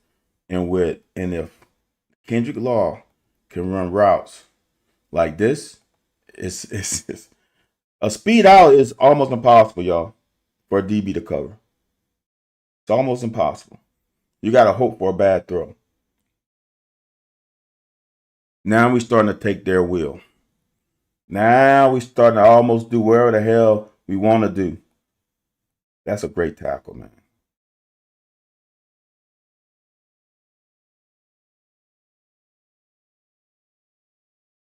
See how, for me, see these hops on 3rd and 3? I don't like, just run.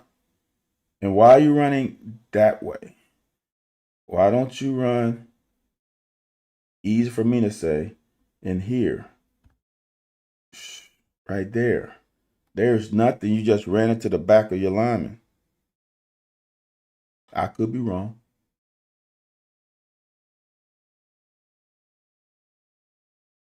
When we want this play back, is this a play that we probably run against Texas instead of you live and learn, man? Play calls live and learn too. You learn your team a little better. I'm gonna tell you one thing with this. This is a hole, and we got away with it. And I saw it live. I saw him get pulled. I didn't know what happened, but that's a hole by Caddis. Watch it. That's a hole, and we got away with that one.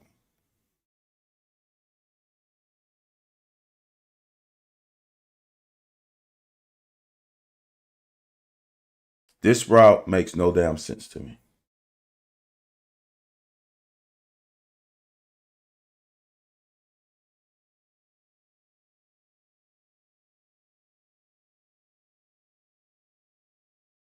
You know what? I actually missed the trips. This is trips. This is 2 tight ends with a back. And one tight end ran across. This tight end went up. What is this guy looking at? Makes no sense how he let this guy out leverage him to the outside. I'm confused on why he was confused. But whatever, it helped us. And I'm going to tell you something else. This is big on Cutter. All right. Cutter knows what he has. Look where he's looking. He's looking straight down the pipe. He's looking here. And watch at the last minute. He is drawing this guy here because of him looking there. Although there's a down receiver on the outside of him, he should be closer to the receiver. Reason why is because there's no one in this zone. There's no one there. If Will Rod was right here, it's still not his responsibility. He still got this outside guy. But like I said, they did it to us. We did it to them. That's a great pass.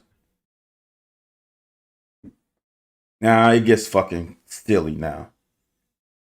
Starts to get crazy.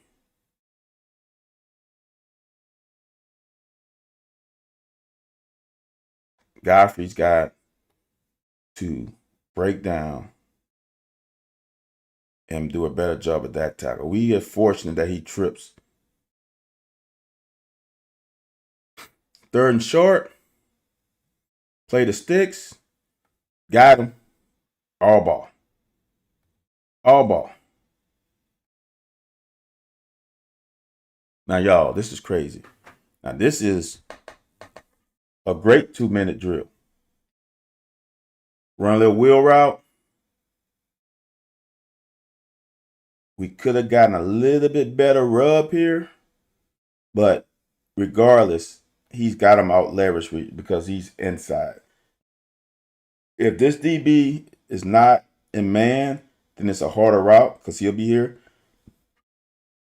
But since that DB, that corner followed Macklin, wide open. That's actually a really good play by that linebacker, to be honest with you. Another speed out. Yeah. If he can run these speed outs, dude, I'm telling you, teams can't play man. Because he's coming in motion. You can't jam him at the line of scrimmage. This is the hole shot again. That's a beautiful throw, y'all.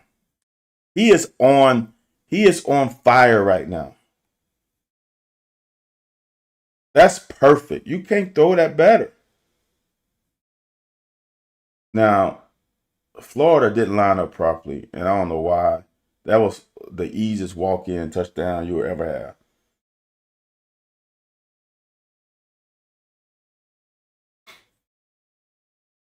So that was a good end of the half. That should have been the last drive for offense. Well, Florida said, hold my beer. We're going to give you a couple more chances. Not just one more chance. We're going to give you a couple more chances. And we return the favor. That's good coverage by Godfrey there. So I'm going to say this. We'll see against Vandy if he has to start. He does have the athleticism. Like I said in the cut up, y'all. I don't think DJ made the right throw.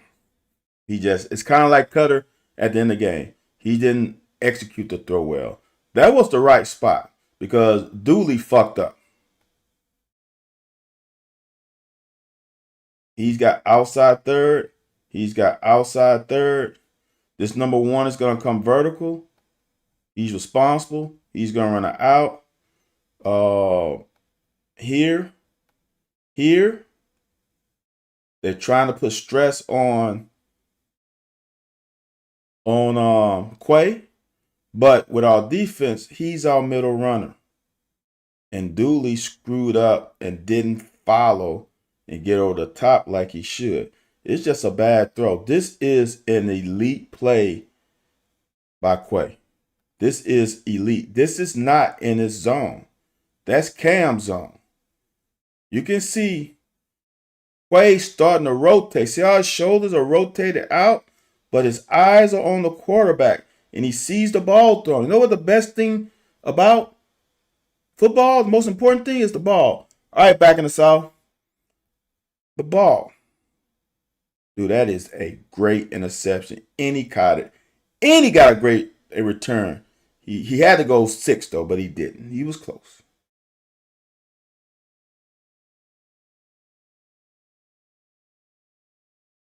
Let's talk about this. All right. They overloaded, and Pete picked the wrong guy, but they slid to the boundary. All right. Cutter's got to know what's his hot. All right, what's his hot? Where's his hot? I'm going to say his receiver wouldn't look back. I'm going to give him that one. Now, this play, I'm so confused. Who screwed up? Because this is obviously a screen play. It's not quarterback draw. It's a screen. But who's the screen to? Or is it? I don't know. This play bothers me because I'm not sure what the hell. Gotta protect the ball. So we give them the ball back.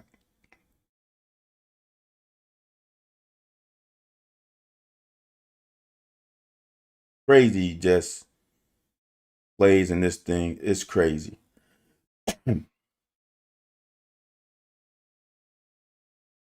This is big time right. This is football God's reward. I'm telling you. Tell you I didn't cut ups. This is huge. Now, I think they put Dooley on the outside. I think they put Quay here. Quay's in the middle where they saw Dooley screwed up. So now here's the deal, y'all. They are trying to influence Rayner with this guy to overextend and get this running back to out leverage. Watch what Rayner does. This is elite. He knows he has a middle runner. No reason to mess around too much with this guy. He lets him take him because he doesn't want to get out leveraged by that. So him being in the right place where he's supposed to be is why he got that pick. The only reason why. Last play, y'all.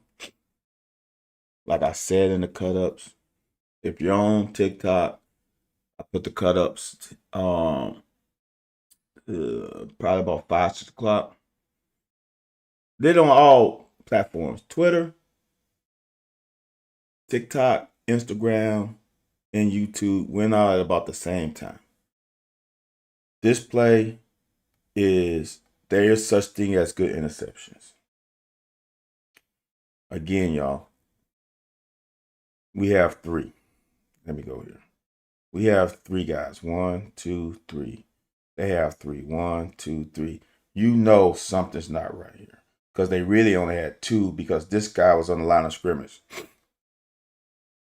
See 14? They have 2 on 3. Ain't gonna work. So you as a quarterback, you as coordinators know something's gonna change. Well, then he's gonna bag up. So now you at least get 3 over 3. Now with this 3 over 3, you know somebody is gonna pull out because it's not man to man. One of these guys is gonna pull out. Maybe this guy. Because you technically have 2 on 1. You have 1, 2, 3, 4 on 3. All right. So now we check. Look at the sideline, the bottom. Check. And Cutter gives the check. JJ moved from here to there to get a little width away from the safety because we're going to run a hole shot because we know they're in cover 2. After that, oh, jeez.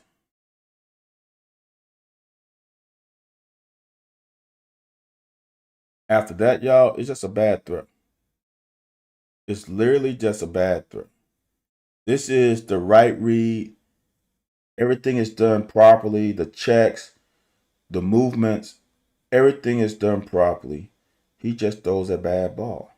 There's a hole shot. You shouldn't throw it that high, especially not in the boundary. The boundary is tighter. You got to put that thing on a line or lead him to the end zone. You cannot throw that inside because you're throwing it closer to the safety who was about right here on the Kroger. He wasn't all the way to the hash. That's a shorter run than if you threw it all the way over here.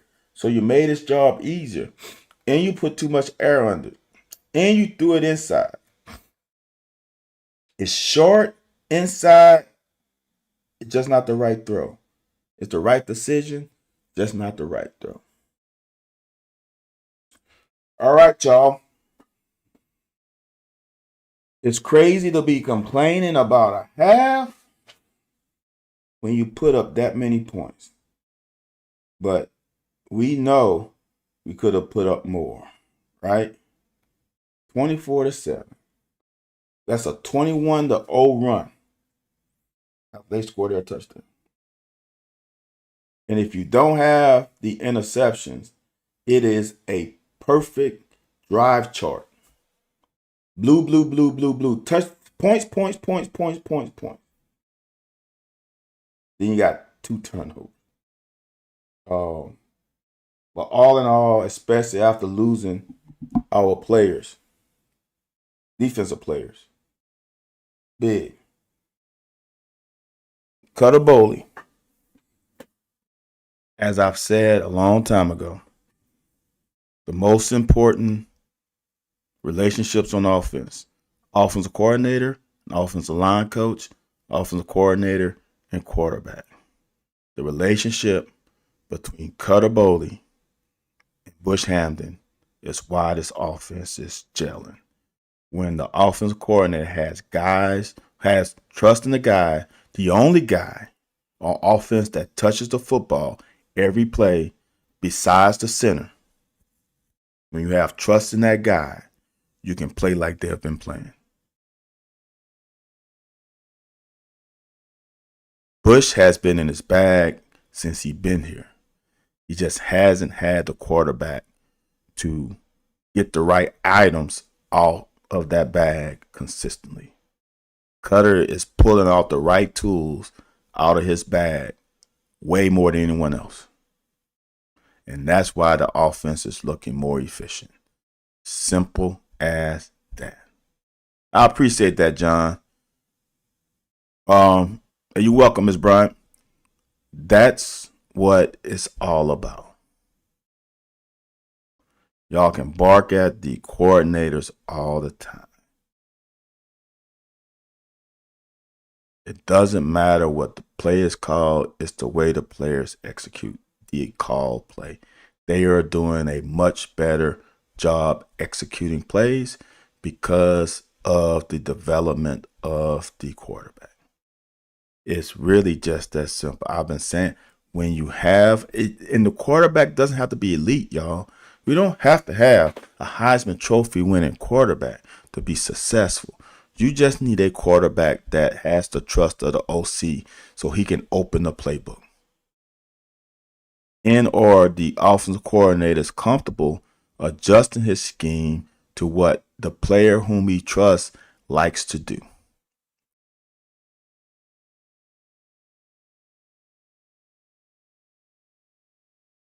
This offense is humming right now.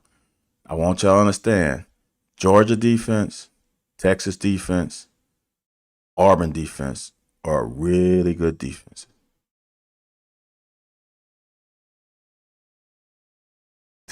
From, like I said, after we played that Texas game, the defenses get not simpler or not as tough except the Auburn defense.